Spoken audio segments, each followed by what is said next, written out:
ماتم شبیر میں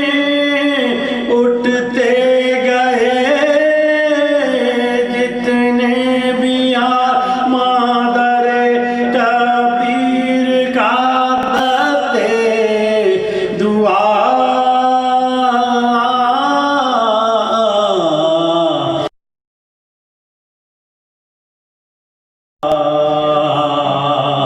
لو دارو مر صلاة اللہ صلی اللہ محمد وآل محمد وجل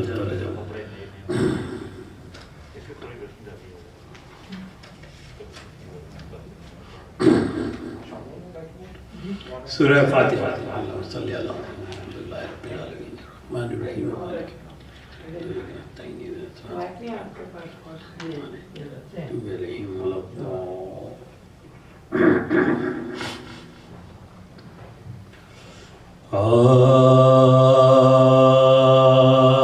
شین جب چاند محرم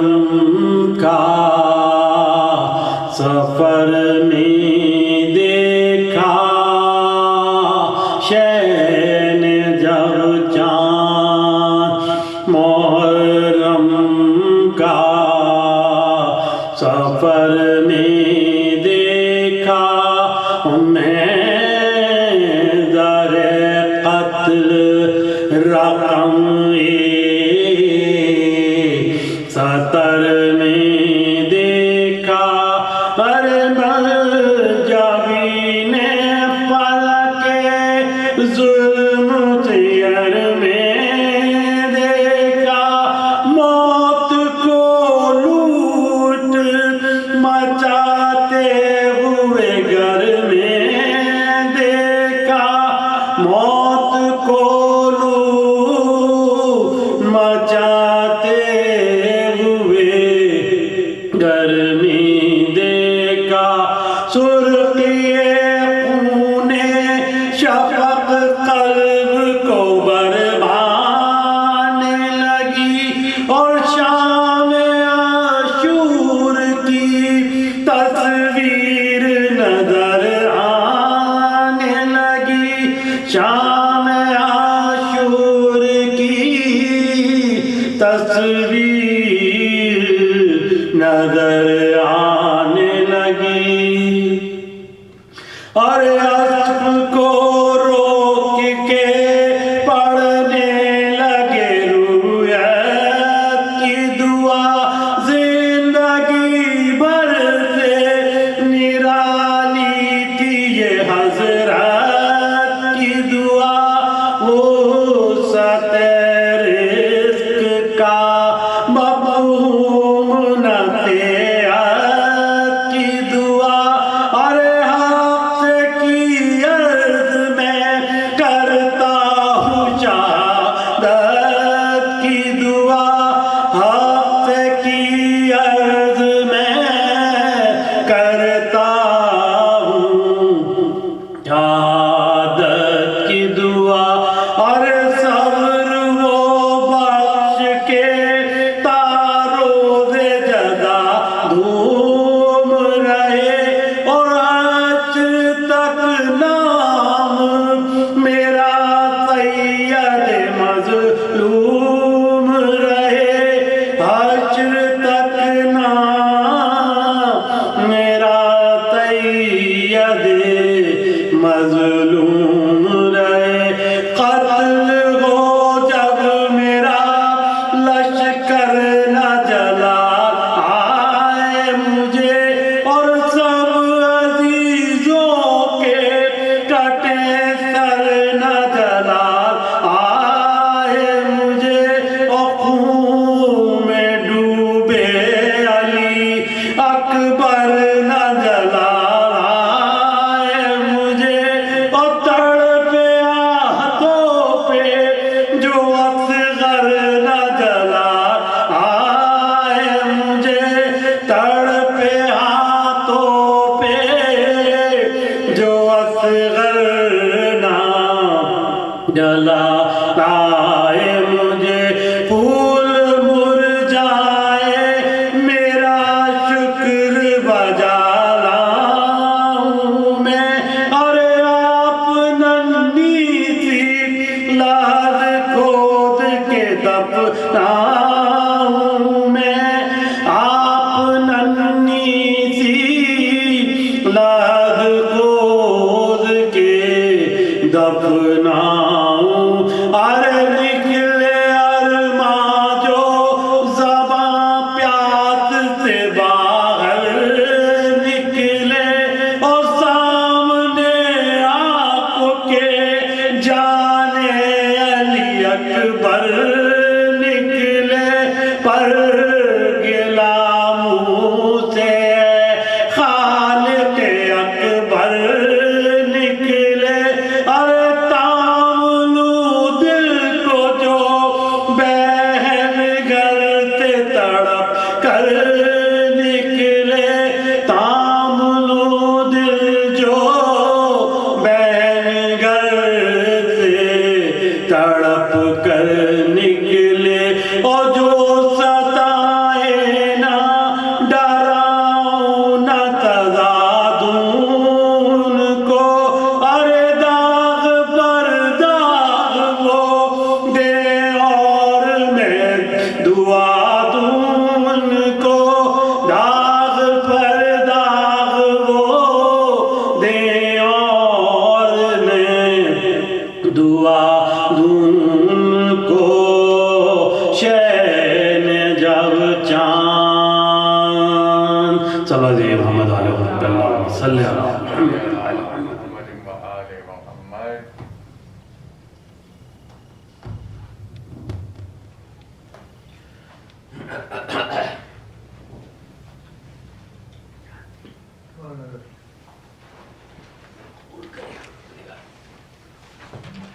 مولا قبول کرے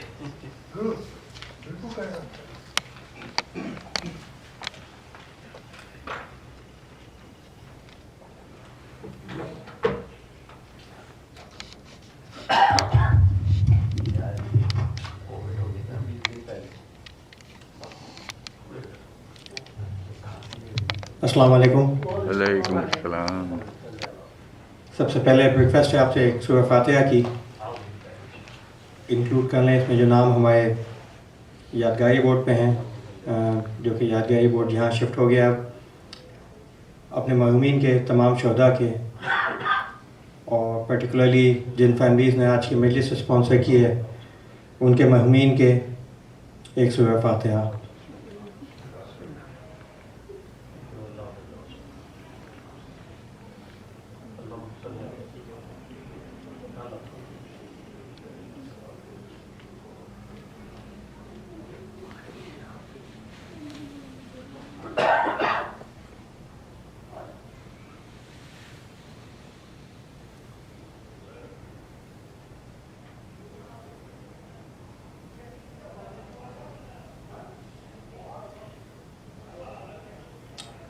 جیسا کہ آپ کو علم ہے کہ یہ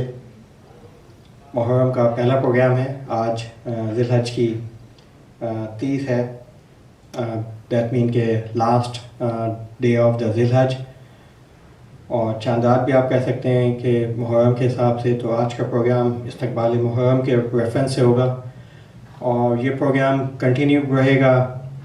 سوئم شہداء کربلا تک جو کہ ٹیوزڈے کو انشاءاللہ 12th آف محرم اور 10th آف اگست ہوگی. تو we will continue our program until سوئم آف شہداء کربلا جس میں 11th محرم کو کوئی پروگرام نہیں ہے. روز شہادت کے بعد پھر سوئم کا پروگرام ہوگا.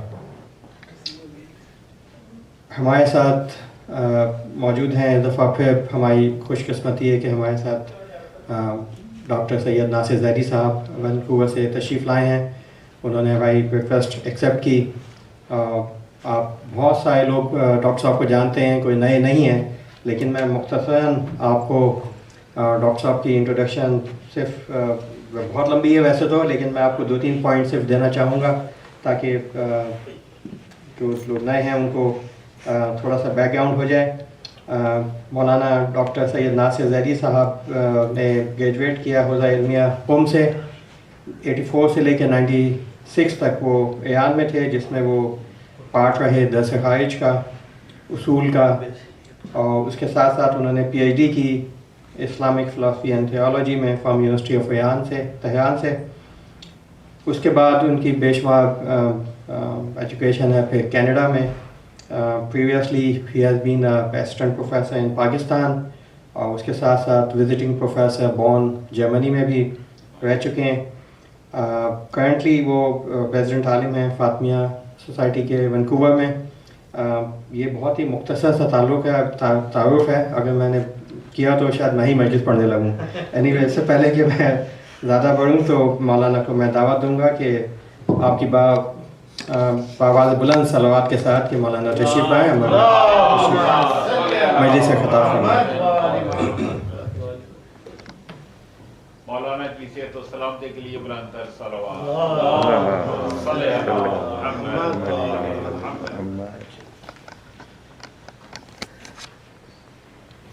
اعوذ باللہ من الشیطان الرجیم. بسم اللہ الرحمن الرحیم. الحمد للہ رب العالمین، والصلاة والسلام علی سید الانبیاء والمرسلین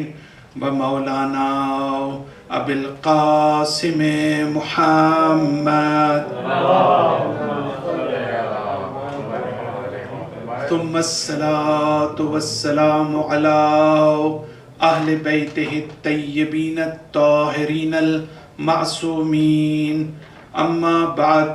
فقد قال الحکیم فی کتابہ المجید وفرقانہ الحمید. بسم اللہ الرحمن الرحیم. الا ان اولیاء اللہ لا خوف علیہم ولا هم یحزنون. صلوات پڑھتے ہیں. عزیزان محترم، میرے لیے بھی ایک اعزاز کی بات ہے کہ ایک مرتبہ پھر مجھے زینبیہ کے مومنین سے ہم کلام ہونے کی توفیق حاصل ہوئی. اللہ تعالیٰ آپ حضرات کو کی توفیقات میں انشاءاللہ اضافہ فرمائے. ماہ محرم کی مجالس میں جو پیغام اور جو پیغامات انشاءاللہ اپنی مجالس کے ذریعے میں دینا چاہتا ہوں، اللہ تعالیٰ آپ حضرات کو توفیق عطا فرمائے کہ ان پیغامات کو آپ حضرات سمجھ سکیں اور اپنی عملی زندگی میں ان کو نافذ کر سکیں. آپ حضرات نے دیکھا ہوگا ہمارا ٹاپک جو ہے وہ اسپریچول گروتھ اور ریلیجیس اویئرنیس ہے. یعنی تمام مجالس میں جو ہمارا فوکس ہوگا وہ اس پہ ہوگا کہ ہم اپنے آپ کو اسپریچولی کس طرح سے ڈیولپ کر سکتے ہیں، اپنے آپ کو کس طرح سے گرو کر سکتے ہیں، اور ہماری ریلیجیس اویئرنیس جو ہے وہ ہمارے لیے بہت ضروری ہے کہ ہم مذہب کے صحیح فہم و ادراک کو ہم سمجھنے اور حاصل کرنے کی ہم کوشش کریں. تو اس حوالے سے ہم بات کریں گے روحانیت کے اوپر، معنویت کے اوپر، اسپریچوالٹی کے اوپر، ہماری اسپریچول گروتھ کے اوپر. دیکھیں، ایک مرتبہ بہت سے جو نکات میں جو حضرات مجھے جانتے ہیں، زیادہ تفصیل میں نہیں جاتا، لیکن جو اہم نکات ہیں ان کے اوپر میں ہمیشہ چاہتا ہوں کہ ہم کریں کہ ہم بات کر رہے ہیں اسپریچوالٹی کی. ہم بات کر رہے ہیں جس کا ہمارے ہاں ترجمہ اردو میں روحانیت یا معنویت عربک اور فارسی میں کیا جاتا ہے. تو اسپریچوالٹی، ایک اسپریچول انسان ہونا اور ایک مذہبی انسان ہونا، دونوں میں بہت فرق ہے. آپ ہو سکتا ہے کہ آپ ریلیجیس ہوں، ہو سکتا ہے آپ مذہبی ہوں، ہو سکتا ہے کہ آپ 5 وقت کی نماز پڑھتے ہوں، ہو سکتا ہے کہ آپ تمام احکامات الہی کو انجام دیتے ہوں، لیکن اس کے باوجود آپ ایک اسپریچول انسان نہ ہوں، آپ ایک روحانیت اور معنویت کے حامل انسان نہ ہوں. اس لیے کہ اس کے لیے ہائر ڈگری اور ہائر لیول اور حیات طیبہ کی جو بات کی گئی ہے، یعنی ہائر لیول کی حیات کی ضرورت ہے. تو روحانیت اور معنویت اور اسپرچویلٹی جو ہے اس کو ہمارے لیے ہمیں سمجھنے کی ضرورت ہے، تاکہ ہم ایک لیول تو یہ ہے کہ ہم مذہبی انسان ہوں، مذہب کے اوپر ہم عمل کریں، اور ایک یہ ہے کہ ہم اپنے اندر اسپرچویلٹی کو پیدا کریں اور معنویت اور روحانیت جو ہے اس کو جو ہے ہم اس پر ہم جو ہے غور کریں اور دیکھیں کہ ہم کس طرح اپنی زندگی میں اس کو امپلیمنٹ کر سکتے ہیں. دیکھیں بہت سی چیزیں ہمارے ہاں مذہب کے نام پہ جو ہم کرتے ہیں، تو آپ غور کریں کہ ہمارا فوکس جو ہے وہ ثواب کے اوپر ہوتا ہے. ہمارا فوکس یہ ہوتا ہے کہ ہمیں اس کا ہمیں ثواب ملے گا. ہم نماز پڑھتے ہیں تو ہماری توجہ ساری آخرت کے اوپر ہوتی ہے، توجہ اس کے اوپر ہوتی ہے کہ ہم بہشت میں چلے جائیں یا اللہ تعالیٰ کے عذاب سے ہم اپنے آپ کو بچا لیں. لیکن میں ایک باریک نقطے کی طرف اشارہ کرنا چاہتا ہوں، وہ یہ کہ جو پرابلم ہماری سوسائٹیز میں ہے، جو مسلم معاشرے میں ہے، اور یہ سنی شیعہ دونوں کے اندر ہے، اس میں یعنی تمام مسلم معاشرے میں یہ چیز جو ہے وہ پائی جاتی ہے، اور وہ یہ کہ ہم کوئی بھی جو اسلامی حکم ہے، جیسے نماز ہے فرض کرتے ہیں، روزہ ہے، آپ عزاداری میں آتے ہیں، حتیٰ تمام جو مذہب کے نام پہ جو کچھ بھی ہم کرتے ہیں اس سے ہم ڈائریکٹ جو ہے وہ جمپ کرتے ہیں آخرت کے اوپر. ڈائریکٹ جو ہے ہم ثواب کی طرف چلے جاتے ہیں کہ ہمیں اس کا ثواب ملنا چاہیے، لیکن ہم ایک جو بڑے امپورٹنٹ لیول ہے، جو امپورٹنٹ سٹیج ہے، ہم اس کو سکپ کر جاتے ہیں، جس پر ہم غور نہیں کرتے، اور ہم یہ سمجھتے ہیں کہ یہ دو لیولز ہیں. ایک ہمارا عمل کرنا، اس سے بڑھ کر کیا بات ہو سکتی ہے کہ ہم 5 وقت کی نماز پڑھتے ہیں، اس سے بڑھ کر اور کیا بات ہو سکتی ہے کہ ہم روزہ، حج، زکوٰۃ، خمس، اور پھر ہم مستحبات، اور پھر ہم امام حسین علیہ السلام کی عزاداری. یہ تو سب کچھ جو ہے وہ ثواب کا کام ہے، لہٰذا ہمیں آخرت میں اس کا ثواب ملے گا. لیکن جو بیچ کی ایک سٹیج ہے اس کو ہم چونکہ نظر انداز کر دیتے ہیں اور اس کو ہم سکپ کر دیتے ہیں، جس کی وجہ سے ساری پرابلمز جو ہیں ہماری آتی ہیں کہ اس مذہب کی جو حقیقی روح ہے وہ ہماری زندگی میں نظر نہیں آتی. ہونا یہ چاہیے کہ دین اور مذہب کو ماننے والے جو ہیں ان میں ایک فرق ہونا چاہیے ان افراد کی نسبت جو دین اور مذہب کو نہیں مانتے، جو خدا پر ایمان رکھتے ہیں، جو نبی پر ایمان رکھتے ہیں، جو آخرت پر ایمان رکھتے ہیں. ان کی زندگی میں اور ان کی زندگی میں جو خدا پر ایمان نہیں رکھتے، نبی پر ایمان نہیں رکھتے، آخرت پر ایمان نہیں رکھتے، ان کی زندگی میں فرق ہونا چاہیے. یہ نہیں ہو سکتا کہ دونوں ایک جیسے ہوں. جبکہ ہم برعکس دیکھتے ہیں کہ جو مسلم نہیں ہیں ان وہ زیادہ ٹروتھ فل ہیں، وہ زیادہ ٹرسٹ وردی ہیں، اور جو مسلم ہیں ان کے اوپر آپ کم اعتماد کرتے ہیں، ان کے اوپر آپ کم ٹرسٹ کرتے ہیں، ان کے اندر ٹروتھ فلنس کم ہے، اور پھر جو ہے اور دوسری اخلاقی مشکلات. تو اس لحاظ سے بہت ضروری ہے کہ ہم یہ دیکھیں کہ پھر اس سے آگے جائیں تو جو امام کو، امامت کو، عصمت کو، اہل بیت کو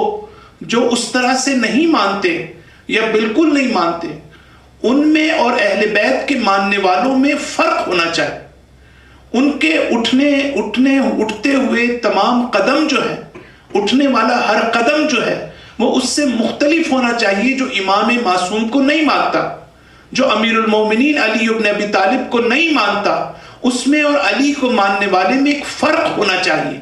وہ فرق زبان کے اندر نہیں ہونا چاہیے. زبان میں فرق ہے کہ ہم سے زیادہ علی علی کرنے والا کوئی نہیں، ہم سے زیادہ محبت علی کا دعویٰ کرنے والا کوئی نہیں، لیکن پریکٹیکلی اگر ہم دیکھیں تو ہم یہ دیکھیں گے کہ ہمیں عملاً کوئی فرق نظر نہیں آتا. تو یہ روحانیت اور معنویت کی جب ہم بات کرتے ہیں اور اسپرچویلٹی کی جب ہم بات کرتے ہیں تو یہاں جو میں نقطہ جو میں نے آغاز میں بیان کیا کہ جو چیز ہم سکپ کرتے ہیں، جس کو نہیں کرنا چاہیے، اور وہ یہ ہے کہ عبادت کی کوئی مذہب کے نام پر جو بھی ہم کرتے ہیں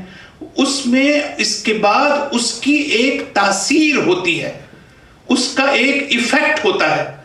اس تاثیر کے اوپر اللہ تعالیٰ ثواب عطا کرتا ہے. یعنی یہ نہیں ہے کہ آپ نے عمل کیا اور عمل پر ثواب ملے گا آپ کو،